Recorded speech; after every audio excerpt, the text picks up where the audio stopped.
Allen Stiles, Sactown Sports, Kings Roundtable. We are joined by Frankie Cartoscelli and Brenden Nunes. How you doing, guys? Happy day before Thanksgiving. You look like you're ready to go. You look I'm ready to go. You're ready for dinner. I'm ready to go. I forgot my lunch because I told everyone, I got Chinese last night because, you eat out before Thanksgiving. This is the day before, but I'll be running to the East Bay. But I forgot my lunch. Very lunch. What was it for lunch? General Tso's, orange chicken, little garlic noodles, and shrimp fried rice. So I'm gonna have to scarf it after I get back. And Frankie, you got to move over here. Yes, I will.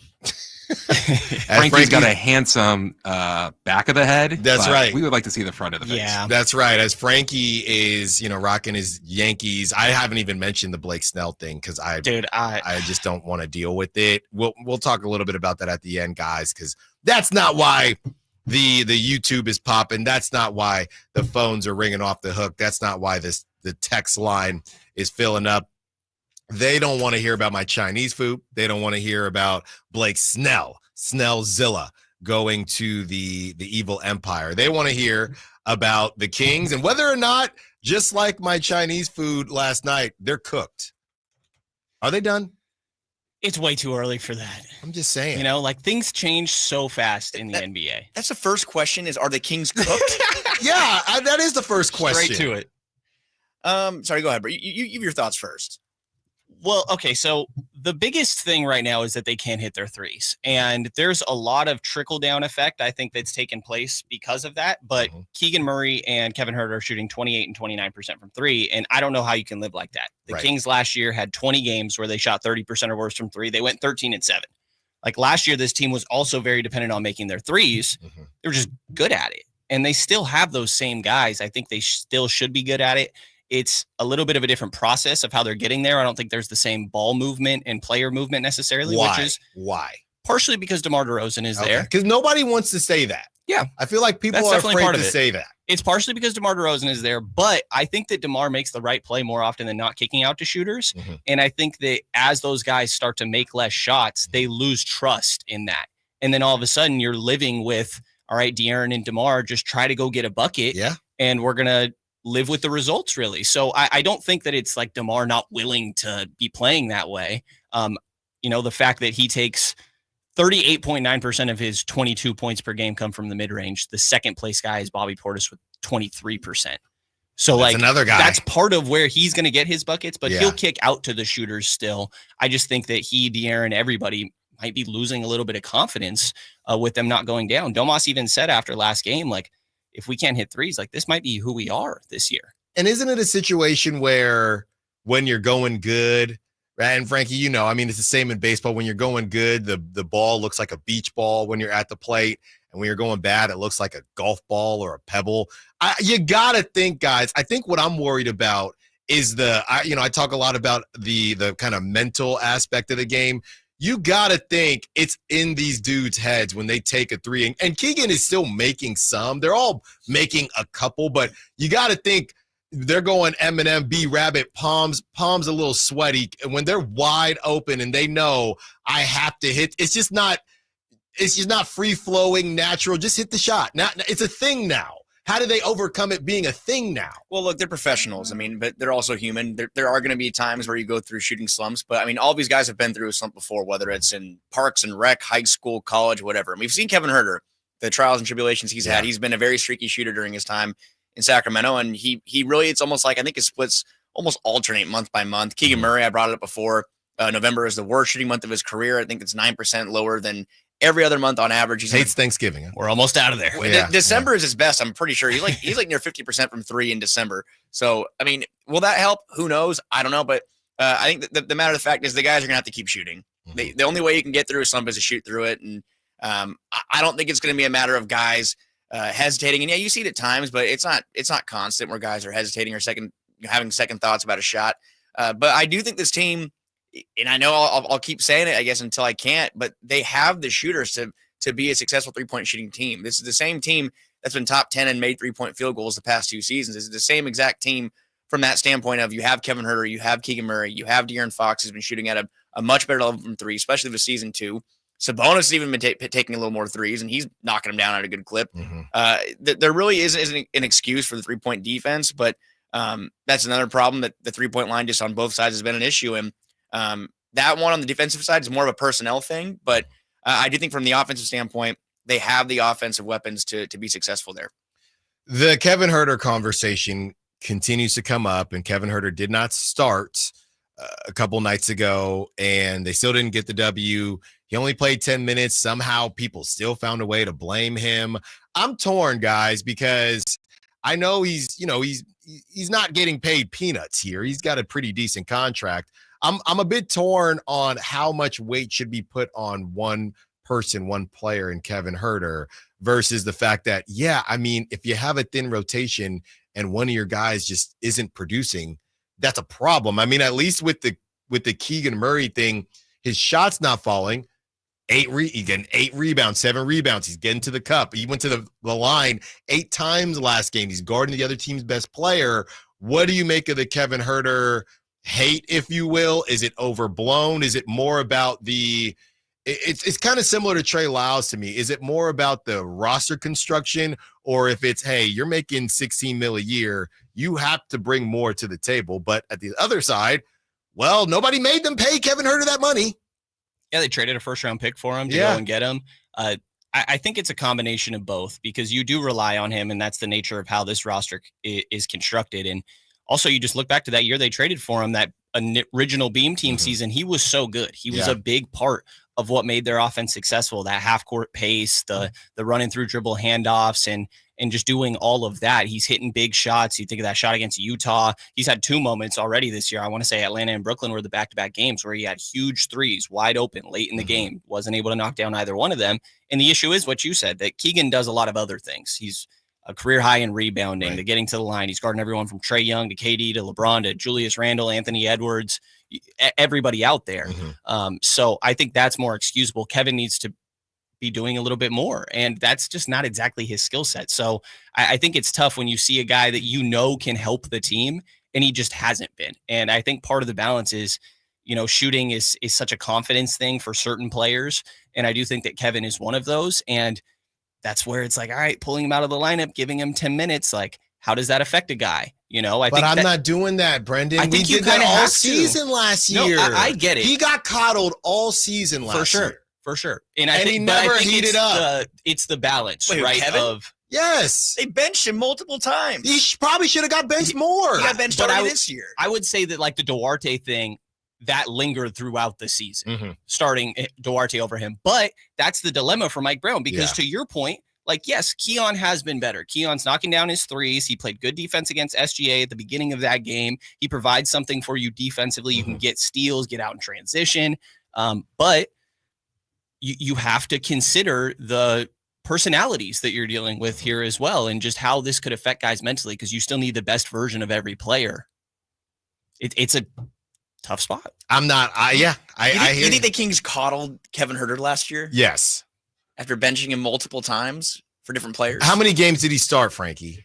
A lot. Okay. But the point is, this isn't like the fans made it happen. And the media, because every day, honestly, what it was Mike Brown. He had to move off of somebody, right? Because he refused to sit Harrison Barnes. So he knew Western Conference Player of the Western Week. Conference Player of the Week. Okay, well, bring him back then, since he's an all-star. He refused to sit Harrison Barnes. I'm looking here, guys. Frankie, come on now. Look at this.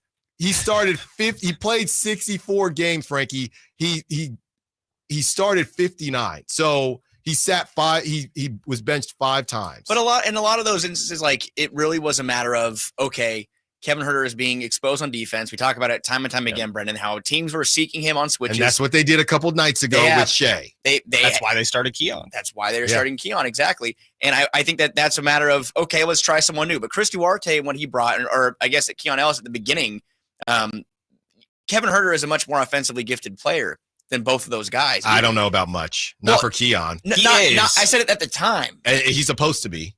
That's fair.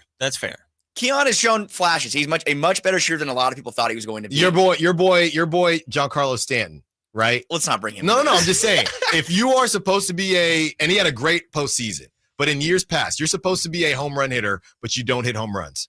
Are you still a home run hitter? Well, he hits home runs. He's just not healthy. That's a different question. I'm just saying.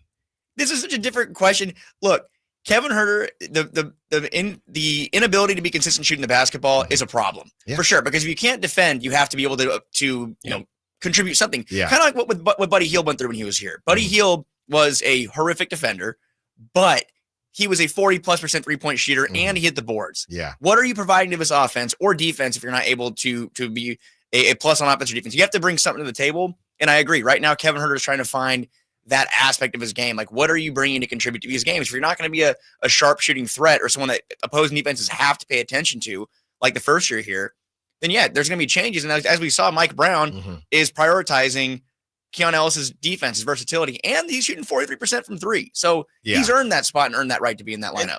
Go ahead. I'm not trying to do the whole sympathize with Kevin thing here, I guess. And I'm not trying to bag on him either. No, I understand. I think it's reasonable. I'll just say that, he knew most of last year that he was in trade conversations, and that's after being like a hero coming to Sacramento. They draft Devin Carter. That's kind of your replacement sitting right there, and they're waiting for him to come back from injury. I'm just saying I could absolutely see him viewing it that way. That's not a comfortable position to be in. No, he has to be be You got to be able to work with that, Brenden. There's always going to be someone. I agree. Keon got his opportunity because Davion Mitchell, they shopped him to the 6. For sure. So that's just what it is. I agree. Brenden, come on now. I'm not trying to say Brenden, that's a valid excuse. I just want to say that is part of the reality. No, and the reality is they need 2 guys, man. It's Trey Lyles and Kevin Huerter. They just need more from, based on how you can't have a thin roster and then not get anything from your thin rotation. That's just what it is. But like I said, I think people are too hard on Kevin. I'm not hard on Kevin. No, really? I'm not hard on Kevin. I'm just saying. I think it's a reasonable time to question it. I'm just saying at some point, you got to turn this thing around. All right, we're going to turn it around and be back in just a few minutes here. Let's talk a real dog, Jay Crowder. Ooh. Allen Stiles, Sactown Sports. Brenden Nunes, Frankie Cartoscelli. Allen Stiles here. It's getting a little warm in here, isn't it? Getting a little warm in here, isn't it? A little spicy. 209. Kevin was treated like garbage last year. That's one of the reasons he lost his confidence. Stop it, 209. Stop it. Really? Garbage? Give me a break. It's a results-based. Give me a break. It's a results-based business. That is insane. It's a results-based business, and people are going to be hard on you when things are. What more do you want, 209? What do you want? Enough. All right, guys. Let's get to Jay Crowder. It's never enough of Jay Crowder. I thought 209 was just about to spiral us again right there. No, I won't allow it. I won't allow it. All right. I already found a way to throw Giancarlo Stanton under the bus. Leave him alone. I will. He's a hero right now. He is a hero right now. But Aaron Judge, learn how to hit a curve. We're moving on. All right. Jay Crowder is signed, guys. And the first thing everybody is asking is, why did Monty McNair wait? They worked him out. And the main question I had, so we've been doing, I don't know if you have heard, but we've been doing, everyone's been coming at the media. You need to be harder on Monty McNair. So I've been using the hashtag hard media to ask questions. Ask questions about what decisions have been made. No hashtag soft media here, hard media.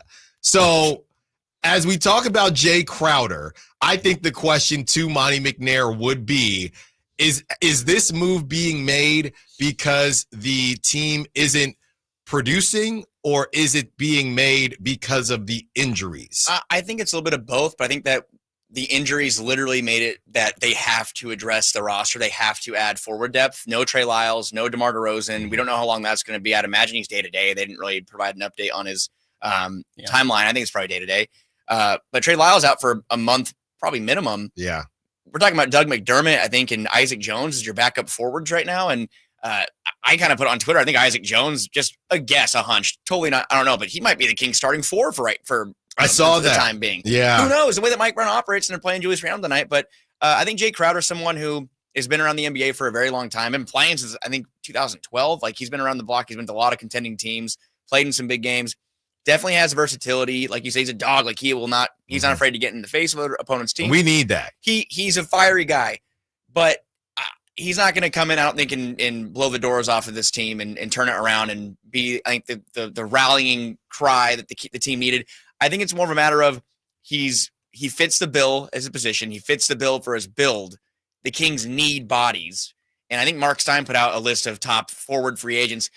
Crazy enough, the forward pool is very thin right now. He was listed as the top forward free agent. He was listed as number one. So the Kings got the top forward free agent. Might have got both with Doug McDermott. Yeah. Top two. Where was I saw somebody bring up this name too. Robert Covington. Was he on that list? I think he was like on it, top five. I think he was 3 or 4. Because it made me think, okay, who would I rather have, Robert Covington or Jay Crowder? I think Jay Crowder. I'm pretty sure Jay Crowder. Yeah, I think he has his track record. I think in Milwaukee he was playing I think he was starting for them down the final stretch. That was a disaster of a Bucks finish last year. But he started 25 games. He played 1,100 minutes. Yeah, averaged 23 minutes a game, shot nearly 35% from three-point land on 3.3 attempts per game. I'm assuming most of those are in the corner, which I'm okay with. He will shoot. Yeah, he will shoot. He's not afraid, and he's hungry, man. He's been looking to play. He was stuck in Phoenix. He wanted a bigger role. He gets to Milwaukee. It just doesn't work out. So I think this is exactly what the doctor ordered. Look, I don't think he's going to be the reason the Kings are having a parade down Doko or not, but you needed to do something, guys, because I was reading, it was actually worse than I thought. I was reading the minutes played for DeMar DeRozan throughout his career, and last season he played the most minutes as a 34-year-old. Played 37.8 minutes a game, and this season he was on pace to, besides a season in 2013 when he's 23 years old, he was actually on pace to average the third most minutes per game in his career at 35 years old. That can't happen. That cannot happen. Even though it just did. Now he's injured. Yeah. I kind of agree. I think I will say his track history, like you kind of just laid out, says typically that's an okay way to play him, but you would like to be able to tone that down. And it is just the lack of depth that we're talking about. Sometimes he's out there playing the 4. Yeah, and it's also, I think, to your point, like, who else are you going to roll out there? And at the same time, though, he prides himself on being available. He prides himself on being out there. He wants to play. And to this point, he's been, there hasn't been a kind of injury plague situation with him or concern. And a low back tightness / soreness situation. We all are human beings. We have back pain time to time. We know how that can go. That can be a long-standing issue. There's not really a quick fix for backs. I think people say that all the time with sports. There's not a quick fix for a back issue. Tiger Bomb. Not a quick fix. I see hot. Yeah. I don't know, man. It doesn't work for me. But I think seeing him come in, and we talked about that night, the Kings posted those pregame pictures of the players and the pregame fits, and DeRozan had a back brace or one of those back wraps on. That's not good. And it was kind of I think Chris Watkins, I was talking like, that can't be good. Yep. And sure enough, it dropped 30 that night, but he had it in warmups against OKC too. Yeah. It might be a case of he might need a little bit of downtime again. I think he had about a week off last time, and he played at a decent level. Didn't really get going, funny enough, till last game was the best he'd looked maybe all year. So I think the high minutes are going to be a concern as the year goes on, but at the same time, you got to get right. And the Kings not only have to worry about playing with DeRozan, Lyles down the line, they got to stay afloat in the time being too. Well, that's the other thing too. Because of the games, you're on a 4-game losing streak. In theory, and here's the other side of it. The Timberwolves, they lose in overtime to the Houston Rockets last night. They're on a 3-game losing streak. The 3 times the Kings have played the Timberwolves, the first time they lost the first game of the season, national TV. Okay. Second time they were on a 3-game losing streak, and they had lost to the Blazers twice in Portland. And now here they've lost 3 in a row, and they just lost overtime to the Rockets. Seems like and they lost to the Raptors during that 3-game losing stretch. Seems like the Kings are the only team the Timberwolves can beat. They're going to use them or want to use them as a palate cleanser. And to be honest, if you're the Timberwolves, you're looking at the Kings like they're wounded right now. No DeMar DeRozan, no Trey Lyles. So this could get dicey. And in theory, I want to say, look, I know this is going to be a tough game for the Kings, but we can't keep saying this. You got to start stacking wins at some point. I don't know what to do with it.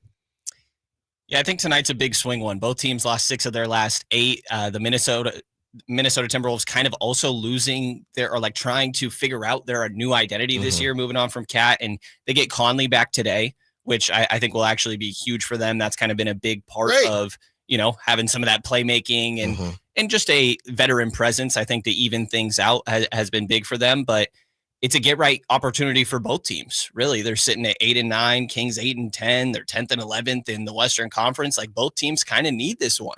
And you mentioned the back-to-back with Minnesota just having played last night, overtime game against Houston. So there's some things that point this a little bit in the Kings' favor. Yeah, and I hate to point the fingers at again. If we're talking Kings Timberwolves, the thing I'm looking at the most tonight is 3-point shooting. The Timberwolves have just kind of cakewalked themselves to wins from the 3-point line. And even looking at the 2 games Kings have lost, both games they allowed Minnesota to shoot 40% from 3 or better. And I think I put it out last game that they played 18 games so far. In 11 of them, they've allowed their opponents to shoot 40% or better. That is the most in the NBA. The 3-point defense really has been a killer. And is there a quick fix to that? I'm not sure. I think losing a couple of guys isn't going to help either, having Trey and DeMar both out. But like you said, if Jay Crowder's available, and we don't know. We're not sure if he's going to be cleared to go or not, but that obviously would help. And if he's not able to go, very interesting. Very interesting to see how they're going to piece it together on the defensive, from that standpoint. And it's, as a roster as a whole, like what does your depth look like missing those 2 guys? We haven't seen it yet, but that provides opportunity. Like Mike says, next man up. And if the Kings want to turn it around sooner than later, they gotta have no excuses, because they're not the only team in the league that's shorthanded right now. And I think a lot of people were kind of looking at, just reading through some replies yesterday, the Kings are not the only team that has to deal with missing multiple guys. So no excuses. No one's going to feel sorry for you, and they got to get after it. Bring out the Joneses. Bring out the Joneses. Bring out somebody. Let's have some blame pie as we ask the guys who needs to step up the most to turn this thing around. Allen Stiles, Sactown Sports. All right, guys. Here with Frankie, Cartoscelli, Brenden, Nunes. In an hour, by the way, we'll be joined by Sean Cunningham of Fox 40, sports reporter. He does great work. He was one of the first ones on the Jay Crowder signing, so we will talk to Sean in an hour. But yesterday we played a little bit of blame pie, but I want to make it more positive, okay, today for you two. All right, and I want to ask the question this way. If you cut the percent, what's so funny, Frank? You want to make it more positive just for today? What do you mean just for? What was it going to be besides? Let's go blame pie. I don't want to know. All right, just roll it out. It's a positive blame pie. Instead of why the Kings are where they're at right now, I want to flip this into the percentages and slices of pie as to how the Kings can turn it around. So would it be 30%? Goes to Monty McNair as far as being able to turn it around. 30% goes to Mike Brown. 40% goes to the players. You can say specific players if you want. The world is your oyster right now, or I should say pie. And I would say this, and I'll kick it off and we can see where we go from there. I would say as far as the Kings turning it around, I'd have to give, I want to go 30%, but I'll stay at 25% to Monty McNair. I just think this roster has to improve. Yeah, I was going to say like 20% about for Monty McNair. I mean, I think that the forward depth and the lack thereof was known coming into the season. Wing forward depth, and it's proven to be a problem, which I don't think is the most surprising thing. Obviously, the injuries have exposed that even more so, I think, and you're going to feel that, especially with Trey Lyles going down 3 to 4 weeks or whatever that timeline may end up playing out to be. But I think that something has to be there, even though I also stand on it never had to be this year necessarily. Still time to fix it, but they have the opportunity to. Yeah, just by sitting here, I just kind of cooked up a little percentage chart. Let's see. So the way that I'm going to lay mine out is I'm putting 20% on the shooting, because 20 on the shooter. So I'm lumping in Kevin Huerter, I'm lumping in Keegan Murray, and pretty much those two. I guess I'm going to say Keegan Murray and Kevin Huerter. 20% on those guys. 26% in the NBA in three-point shooting is insane for a team that's supposed to be, well, many people thought, not just in Sacramento, but outside of the market, thought maybe would be a top 6 team in the Western Conference. And a loaded Western Conference, mind you. So I'm putting 20% on the shooters, 20% on ball movement and playmaking. Now, I don't want to say that's on De'Aaron Fox and Domantas Sabonis, but the team as a whole is making the right reads, making the right pass. because right now, a surprising thing that I didn't really fully realize, I guess, they're 25th in the league in assists per game right now. And that was a team that was third in the NBA during the Beam team, the inaugural season. They were 7th last year. We're talking about 18 spots they've dropped in assists per game. So I'm looking at that's a huge component of what makes them successful, and getting back to the middle of the pack, I think, would be a huge adjustment there. I'm putting 20% more on coaching. Mike Brown needs to find the right rhythm here at these players and find the rotations aren't very stable. They change every night, it seems like. I think a lot of teams, you kind of have a clear picture of who's expected to do what. I think it's very hard to come into a game in a situation when you're not fully expecting if you're going to be going tonight, if you're going to be playing 25 minutes, if you're going to be playing 5. I mean, look at McLaughlin. I know Malik is back now, but that game right before Malik came back, and you went with Colby Jones. And McLaughlin, in my opinion, played pretty well. He looked great. I mean, even that game against Utah, I mean, he had the shot that ended up being the difference, the 3-pointer in the corner. So finding some stability there would be important. And the biggest chunk of my pie, 40%, goes to Monty McNair in the front office, because this has been a long-standing issue. And look, tip of the cap, this team has been a good basketball team for multiple years now. They broke the playoff drought. They were in the play-in last year for a franchise that has been inept and spinning its wheels for almost 20 years until then. He turned it around. He hired the right guy. They made the right moves. They've had the same, aside before the DeRozan Barnes trade, they had the same 1 through 7 for almost 3 years. And if you want to say he swapped DeRozan for Barnes, that's a good swap. Sure. Yeah. Outside of that, the depth has not been addressed in a way that can help really elevate this team to the next level. And I feel like they've taken shots, or they've tried. We've heard a lot from people just that they did try to make these certain moves. We heard that they were in the finalist group for Alex Caruso, and it fell through. There's a lot of trades that have happened that they felt that didn't happen. But, the whole 2 to tango thing, we hear it a lot. It's true, but you have to find a way to address this team's depth before it's too late, because the clock's ticking. De'Aaron Fox, we know he wants to play for a winner. What would a 500 or sub 500 season do to his confidence in this team? Even though he can get the Supermax here, I know that's a huge other component of it, but you have to address this team's depth before it gets too late, because DeMar DeRozan, like you said, 35, Sabonis 27. We see how big men age in the NBA. Maybe he'll stay healthy for the long term, maybe not, who knows? But you have to take advantage of this window, especially at the time right now where it's early in the Western Conferences. That window is closing right now. We're watching it. We're seeing teams like Houston, they're coming. San Antonio, they're on the rise. Like, there's just so many teams that are in the mix right now, and the Kings right now need to assert themselves. Yeah, and the Grizzlies as well. They're struggling to get healthy with Ja, but if they click, that's another teams that we thought were done. I mean, I know we're only 18 games in, but we didn't think the Warriors would be there. We didn't think the Lakers would be there. Will they be there when it's all said and done? No clue, but they're there right now, and that's a problem. The Clippers are right there. They haven't laid down already. And I would say when it comes to what this team is going to need to do, and what possibly Monty McNair is going to need to do, is you need to decide what you want your future to look like. Because this whole idea of we're going to hang on, blah, blah, blah, you're hanging on and you're getting leapfrogged, and nobody wants to get leapfrogged. And that's a problem. And, nobody is going to take very kindly to that. And I would say above Monty McNair wouldn't take very kindly to that. You had an opportunity, and I get the past of Sacramento and why I essentially gave the front office a pass last season, because how could you move on from the Beam team? But that's me. That's me just saying, I guess I see why. But these other teams, they don't care about the past. They can't get complacent. You can't cop feelings or whatever it's called. These teams that, all right, we went to the first round, didn't work, we're moving. I mean, look at what and maybe the Mavericks didn't make the right move, but as far as moving, letting Brunson walk, but the Mavericks that's aggressive. When I think aggressive, I think the Mavericks. Monty McNair might think in his mind he's aggressive, and I don't think he's completely non-aggressive, but when I think a lot of people think of aggressive, they think about, and not to say that they're all the right moves, but I think of the Mavs, I think of the Suns, I think of teams that are willing to I think of what the Timberwolves have done. I think of teams that are not afraid to be wrong. And because there's a lot of ways to move off of the wrong decisions in the NBA. There's no way to miss out on, there's no way to go back in time and figure out things that you missed and correct that. So you can't be afraid. What do you say, Gretzky? You miss 100% of the shots you don't take. Michael Scott quote. Well, Michael Scott as well. So you got to get out there and you got to take some hacks. I think the front office, I've always described them as very like advantageous. Mm-hmm. I think that's what we saw them do with DeMar DeRozan. They really didn't give up that much. They gave up the first round swap and Harrison Barnes.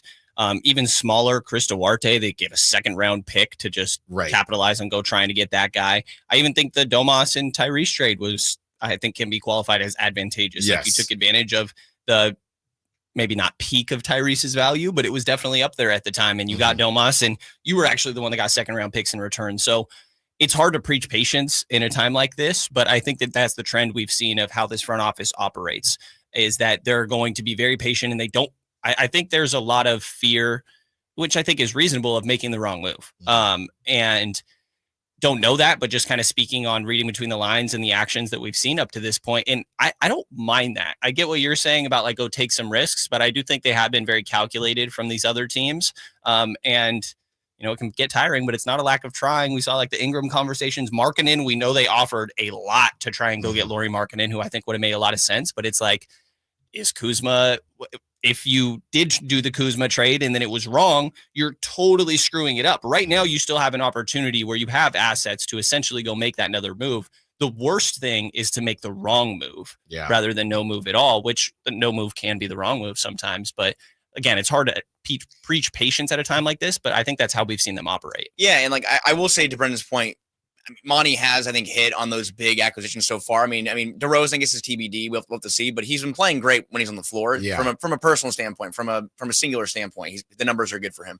And Domantas Sabonis speaks for itself. He's on track to be one of the best players in franchise history, a multi-time All-NBA player already with the organization. So those both took a little bit of time, and they both were big moves that kind of came out of nowhere. And I think that kind of makes you kind of look at it and say, okay, well, maybe that will happen this year, but at the same time, it's just, when is enough enough? Like what is going to push that button? That's what I'm asking. We're 18 games in. If you're 2 games under 500 at game 25, is it all right? We got to go do something. What if you're 500? Is that good enough? It's early until it's late. That's my fear here. What's the fear behind it having to be this year? I guess, is it De'Aaron? It's De'Aaron. It's a 35-year-old DeMar, I would say, unless whoever you're signing is going to make DeMar not be the second or third option anymore. There is, and we got to get to the other side, but I would say this too. You also should take advantage of some of the fool's gold that we're seeing. And I'm not saying that these, front offices are stupid, but if the Warriors want to believe that they're good enough and they're not, because they're in second place right now, so they're not interested, they're not looking at the Cam Johnsons of the world, and the Lakers want to believe that they're good enough, so they're not looking at these guys, but then by February they could have come back to earth, and now you're in a bidding war. At least you stink now.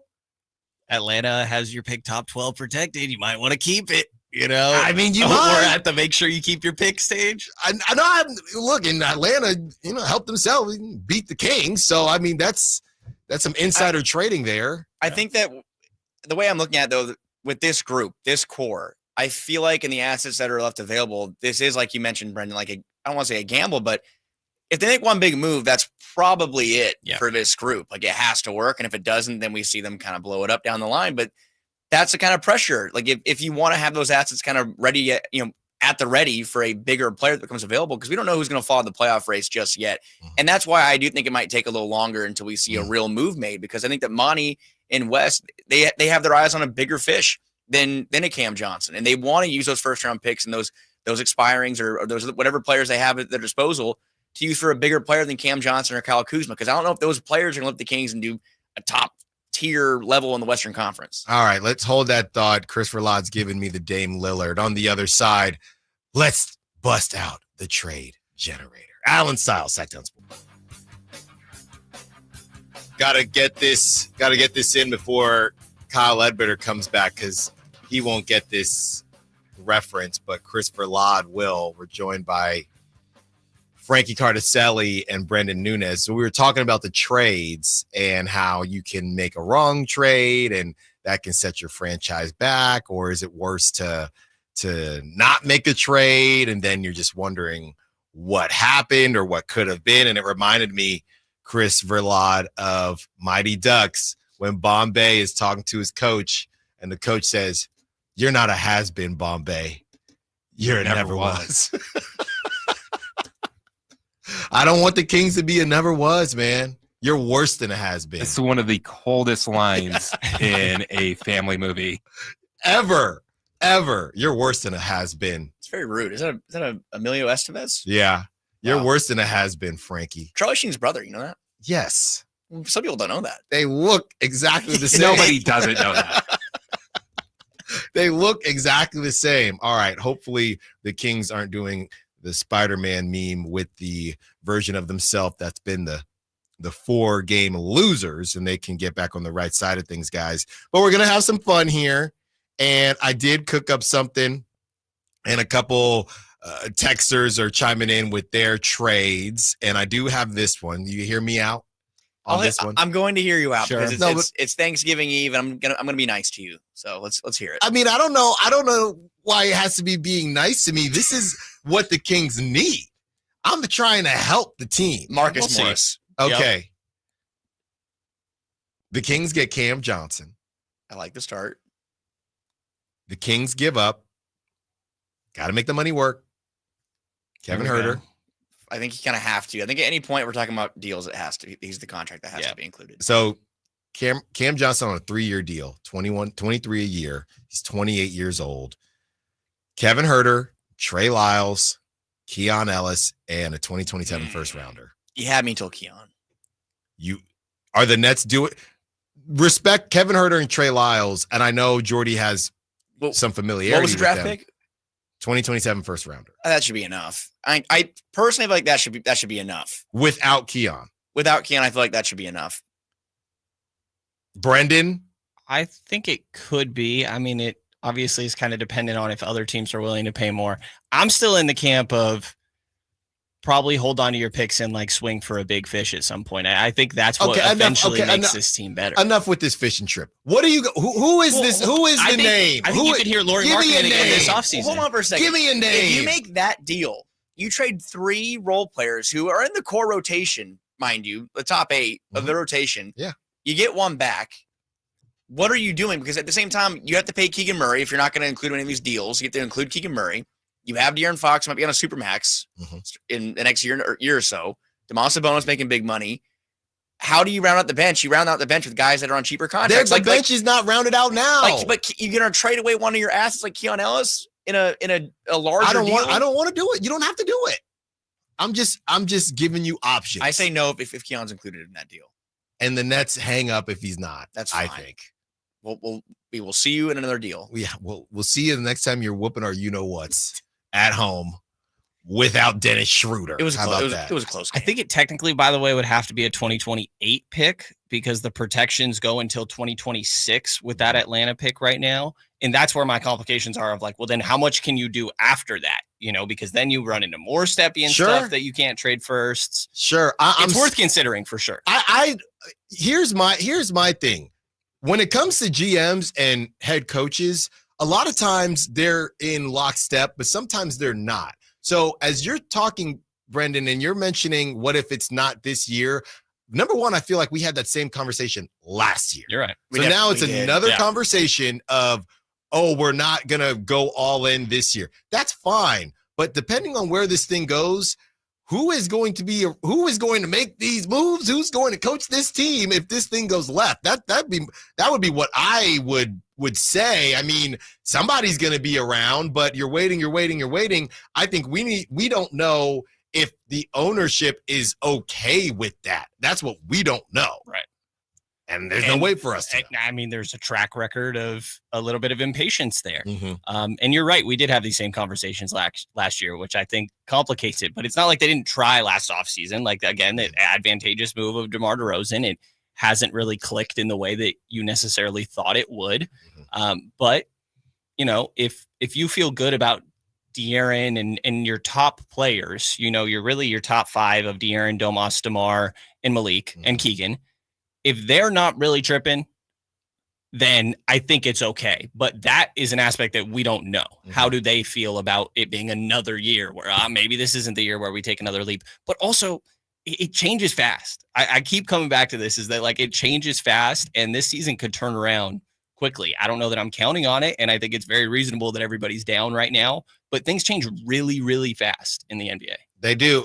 Guys, I read this to you during the break, but I asked you to answer it on air from the 916. Can you guys talk about Monty's lack of success creating assets with the bottom of the first round or second round draft picks? I mean, that's it's a skill. It's not a given. Yeah, and I think that, I mean, what is the percentage of second round picks or late first that usually pan out to be right? And there are several, there are many, but in every draft every year, the amount of draft picks, the Kings have just obviously missed. And I do get frustrated, I will say personally, by seeing not just the Kings, but some teams kind of like just dispose of some picks somehow. Yeah. And the Kings dispose of second round picks like, they hand them out like it's candy on Halloween. So I think you have thoughts on the draft picks. I would say, I actually think that the way that they use seconds, the trading them, I think they've done pretty well with that. I know that it also meant losing Davion this offseason and Sasha being kind of the salary match, but they gave up that 45th pick in the draft, ended up being Jamal Sheed